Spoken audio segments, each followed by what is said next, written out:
আপনি কি জানেন মৃত ব্যক্তিরা কখন বুঝতে পারে যে তারা মারা গেছে? মৃত ব্যক্তিরা প্রথমে বুঝতে পারে না যে সে মারা গেছে। মৃত ব্যক্তির মৃত্যুর পরে আত্মীয় স্বজনের কান্নাকাটি, গোসল দেওয়া, কাফন পরানো, এমনকি কবর দেওয়ার আগ পর্যন্ত সে মনে করে মৃত্যুর স্বপ্ন দেখতেছে। এমন অবস্থায় সে চিৎকার করে সাহায্যের জন্য বা তার স্বপ্ন ভাঙানোর জন্য। কিন্তু আফসোস, কেউ তার চিৎকার শুনতে পায় না।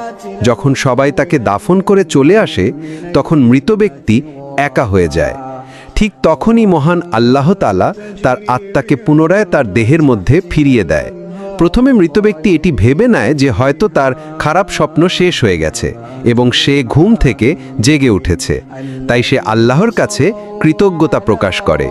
এরপর সে তার শরীর স্পর্শ করতে থাকে, যা কিনা সবেমাত্র দাফন করা হয়েছে। তখন সে বলতে থাকে, আমার শার্ট কোথায়, আমার প্যান্ট কোথায়,